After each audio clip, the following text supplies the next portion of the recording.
All right. I mean, A Day to Remember is one of those bands that really popularized an entire genre in that, what came to be known as easy core or, pop punk with breakdowns. Really, from their For Those Who Have Heart album, stayed relevant till now. Had a couple, dips in quality in albums. But I mean, their run between their Homesick album, What Separates Me from You, and then Common Courtesy, that run of 3 records is some of the best in the genre. All incredible records. So going into this one from their last album, You're Welcome, a couple years back, wasn't sure what to expect. That album was definitely more like a pop sound, and I didn't hate it. Some people really didn't like it. Thought it was okay. It wasn't like as terrible as people made it seem. So going into this one, I was like, all right, what to expect? And they surprise dropped the physical albums on, a couple months back. Got it that day. Been listening to it since. So I mean, this is definitely a step more in that right direction of having those heavier elements, but also managing to fuse them well with that poppier sound. Now, I will say it's a good album. It's I think a really enjoyable listen. Do I ever expect them to put out another Homesick again? No. And I think that if you go into it without that expectation as a fan of the band, you're probably going to take more away from it. Make It Make Sense. Kick-ass intro. Not a perfect song, not a 10 out of 10. But, the way it really just kicks in, it's like, all right, they're back. The sound is back here. It's an 8 out of 10. And then Feedback, this one was released last summer, and I've loved this one since it came out, and this seems to be an unpopular opinion here. This is a 10 out of 10 for me. I love the attitude the song brings. It's just a kick-ass summer song.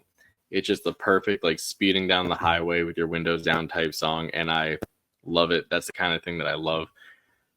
And, live, it's even better.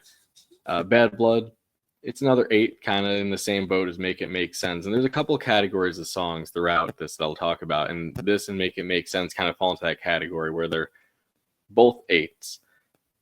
They have that very similar sound to it. The chorus on this one could have been a little bit stronger. Overall, really good song. The breakdown on this is sick. I love the lead into the breakdown. They always do those very well historically throughout their catalog. And then we get to one of my most polarizing takes on this record with All My Friends. 10 out of 10. Kick-ass song. This song is fun. This song just makes you want to go out with your friends and just have a great night. And the character development on the song for the band is great. From a band that made their career and some of their most popular songs about hating their hometown and, oh, my friends don't give a fuck and blah, blah, blah. It's very cool to see them being, almost middle-aged dudes now, or middle-aged dudes, writing a song about hanging out in their hometown with their friends. What great character development. It all comes full circle. 10 out of 10. Great track.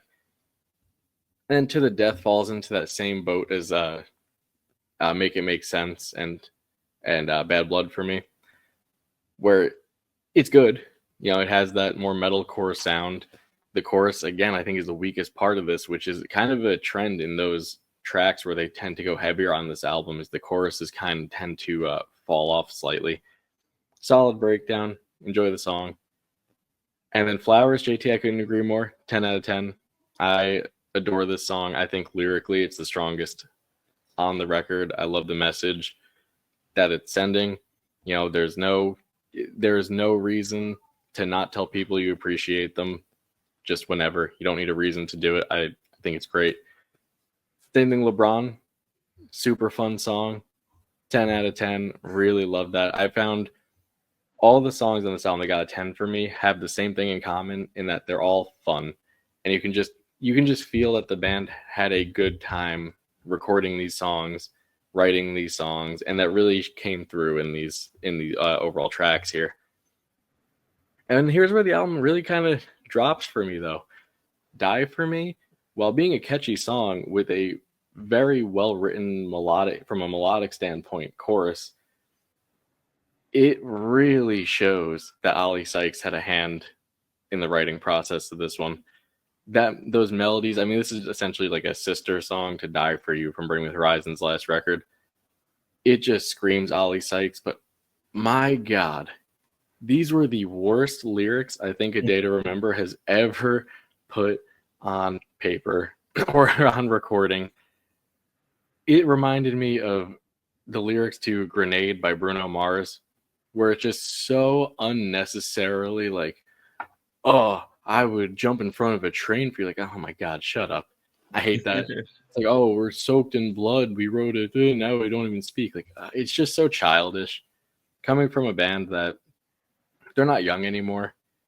And other songs lyrically from this record are almost like the polar opposite of that, where it's like, we're grown up and mature now. And then you have this song where it's like complete opposite, immature lyrics. I actually cringe listening to this one. But I will say the vocal melody on it and the rest of it does bring it up to a 7 for me. I do actually enjoy it. It does get stuck in my head, but I can't help but cringe every time I hear those lyrics and really focus in on that. Miracle, though, this one this is a tough one. I stand at an 8 on it, but where I falter with that is this song had the unfortunate circumstance of being released, I think almost like 2 years ago, maybe even more. So I've just had so much time to sit with it that I always forget it's on the record until it comes on, just because I've listened to it so much before even knowing it was going to be on this album that it's just kind of fallen off for me. Like, I've heard it so many times now that I think if it was a little fresher, I'd have a little different take on it. It's a good song. I do think it's a little bit too long, where they don't really do much more other than repeat the chorus an extra time, maybe 2, that wasn't really needed. And here's where the major drop off happens, with Same Team starting that decline. I'm going a 5 for this one. I'm really not a fan of the electronic, like slow hip hop beats in the verses. The chorus is pretty bland. It's just okay. The one thing on this track that I really like, though, that saves it from an even lower score, the bridge on this song and that little breakdown for the bridge sounds great. It is the best part of the song by far, not even close, but really can't save it from just being a filler of a song. But then the album dips even more somehow, with Silence just being essentially just a Deftones song, something that I would never go to A Day to Remember to listen to. I hate the flow of this. It feels disjointed.